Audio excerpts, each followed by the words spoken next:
So, hello, fellow Earthlings. This is Earthling 6455463728. And Elon Musk has clearly done so much, and at the same time, he has done so little. Yeah, those are my thoughts, and I'm going to go into it in a second. Of course, I am Earthling, yada yada yada. And when I was a kid, I actually thought that I would be able to fluently speak dozens of languages. I actually had that belief in my head because, that's what's presented to us in the media. I remember there was this episode of, Big Bang Theory. And there was a joke where Sheldon said he had to learn a language overnight in order to read up on some particular science thing that somebody else wrote. And it was funny, right? And we just went along with it. And obviously it's not true. Anyway, I am a computer science major guy. I have an MBA. I've traveled a bit. I have done some Latin dance, gymnastics, karate, and I've been in the Army Reserve. So that's me. And Elon Musk. Elon Musk is the CEO of how many different companies? Well, SolarCity and SpaceX. No, SolarCity and Tesla joined.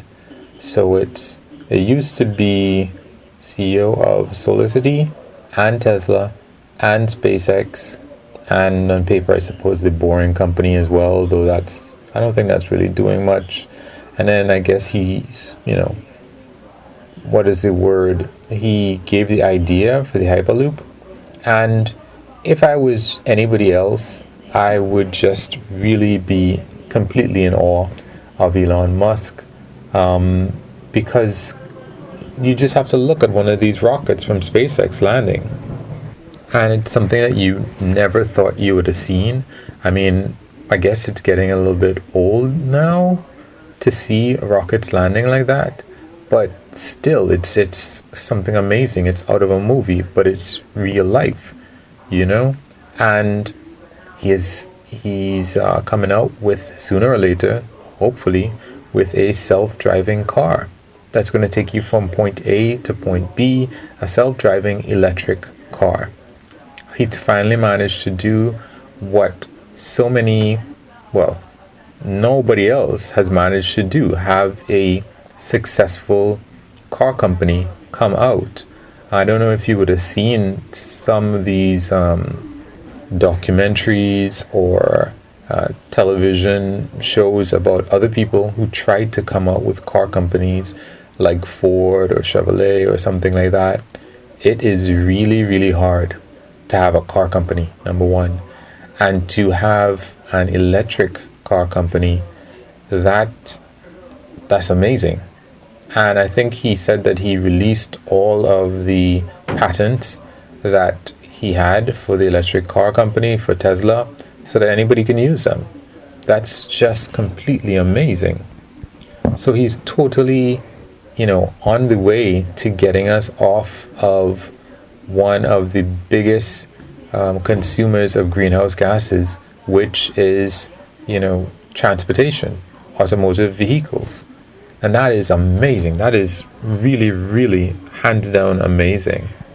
And again, with respect to SpaceX, a private company that is traveling in space, that is getting stuff into orbit.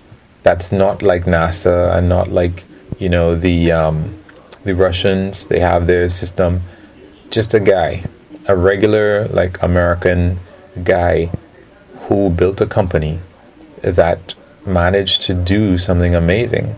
SolarCity, trying to get people to create electricity that gets put into the grid that can offset their electricity bills throughout the year, and where they can make money from producing electricity rather than using up their own money. to produce electricity. And I mean, when you look at all of these different things, it really is honestly amazing. And that's why people want to call him, like, a real life Tony Stark. The problems right now is that right now, for example, electric cars are a tiny, tiny, tiny number of the vehicles that are on the road still. And in order to achieve some climate goals by 2050, which we're supposed to be effectively 0% carbon, net carbon expenditure, but that's not going to be possible even if Tesla accomplishes its goals in terms of production and whatever else. Even everything that Elon has managed to, and that's not even from an automotive point of view. I don't remember what the percentage is of electric cars on the road as compared to all cars, but it's probably something like 2% or something like that.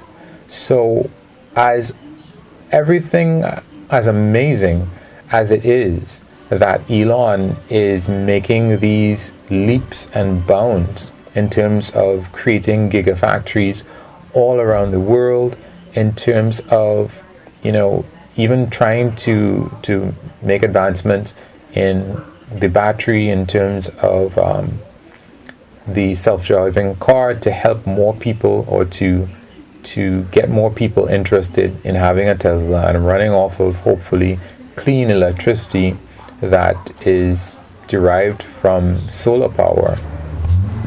Everything that he's doing, the inspiration that he should be providing to other car companies, even the patents, if you look at him as, he's not the guy who's going to get everything done in that respect, with respect to electric cars being put out there and being like 100% of the cars on the road. If he's supposed to be the trailblazer, the guy who inspires all these other electric companies to come out and use the patents that he is making freely available for them to use, it's not happening. Everything that we need to happen in the respect of getting all of these internal combustion engine vehicles off the road, it's simply not progressing at the speed in order to meet the climate goals that we have. And even worse than that, it's not even close. It's nowhere close. If we look at Solar City, part of the reason why that stuff with Tesla is not happening is, of course, because this fully self-driving thing isn't coming out. It's not coming to fruition. I mean, I looked at or listened to all, I think it was 3 hours worth of stuff that he had about the hardware that he had created in order to run the neural net of the self-driving car on. And they had revamped the software from the ground up. And it's, versions of the fully self-driving update are out there, and it's just not happening. He set a goal and he's trying hard for it, and things get finished when they're finished, not when you schedule for them to be finished. But yeah, and when we look at solar roofs and the rollout and implementation of that, it is great. There are some really cool examples of people going out there and having these solar roofs installed. But what it amounts to now is that if you were going to get a new roof anyway, hey, go and get a solar roof. But if you weren't, and you just wanted to have solar on your roof, it doesn't really seem to make sense when I read through the details of it. It's pretty much just a good idea for new roofs, and in that respect, even they just can't get those things out there. I don't remember what it was, but I'd had a bet with a friend of mine, and he was saying that because my friend, he likes to argue. Maybe I should do a piece on my friend. I don't know if he's Martin. I don't know if you're one of my subscribers or not, but yeah, maybe I should do an episode on our relationship. But the essentially, my friend is very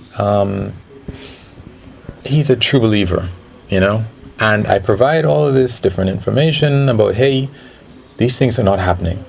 All of these great headlines that we see, they are just not coming around. But my friend's like, I still believe. So anyway, by last year, solar roof installation was supposed to be commonplace. And clearly, not in the US, not in any country in the world, is it commonplace. Yeah, I'm sure if you live in a particular region, like California, lots of your neighbors have it. But does 5% of the US have solar roofs? I don't think so. Is it 2%? I don't think so. It is not a thing that you can just go out and order and it'll be done. Easy peasy. You have long waits. There have been people who've complained that the changes that Solar City Tesla has made to their installation has resulted in leaks and problems, and the roof having to be redone in some instances. So no, that is not a mainstream is the word that I was looking for. It's not a mainstream thing where you just, like how you can call up for a pizza and have it done and delivered nice and timely. Nope. It's not like if you can, go and buy a car kind of thing. Not pretty much like that. You're going to have to wait, So on those two accounts, on, electric cars, self-driving cars, Solar City, no, not really as amazing as we'd hoped. And when it comes to SpaceX, yes, the visuals are fantastic. The fact that they have not had a rocket explode in a really long time. I can't even remember the last time when that happened. They are reusing the tanks to the point that right now is where it's commonplace. I mean, if one of those rockets exploded or there was something untoward that happened, we would be surprised, because SpaceX has managed to pull it off. They've managed to become, in our eyes, kind of mainstream. Not to the point where you can say, hey, I want to go into space this weekend, with my wife, and I have like $1 billion, well, not $1 billion, whatever amount of money it is, let's go. It's not to that point yet, but it still is something that's, wow, so run-of-the-mill, cool. The problem is space. Just space in general is so overwhelmingly hard that it is kind of pointless. This whole stuff that Elon Musk has about having a base on Mars and us being a two-planet species, it does not really stand up to a lot of scrutiny in terms of being a possible real thing. Now, why is that? You'd say, all of these, we're having all of these blast-offs all the time, right? Well, the problem is the expense of it. It is still exceedingly expensive to send anything into space because the energy is expensive. Chemical rockets, the whole chemical technology of getting things into space, the amount of energy that is required, the inhospitability of near space, this when you compare space that we think of as space with what we actually deal with when we talk about these rockets and stuff, it's honestly, it's pathetic. What we space is like literally like the skin of an apple. The skin of an apple's thickness above the earth, comparatively. That's what we are calling space, and that's what we get all excited about when Elon goes to the skin of an apple's thickness above the surface of the planet, the equivalent of that. And here we are getting so excited about that when, in order to get to Mars, it's going to take like years kind of thing, like a year, and then a year to come back, a literal year of hoping nothing goes wrong and dealing with the horrible stuff that we know is out there in terms of cosmic radiation and all of that other stuff, and carrying enough stuff to be able to survive for a short period of time, because there's no way that you're going to carry enough stuff to be self-sufficient. So all of the effort that is being, created and looked at in terms of achieving the goals that Elon wants to achieve, is just, honestly, it's quite sad. And I know for most people, it's kind of like, what the hell are you talking about? This dude is doing so much amazing stuff. He is. But that's pretty much it. We are where we are, and it's probably not going to get a whole lot better than this. There's a certain lower limit to how cheap roofs can be, especially solar roofs.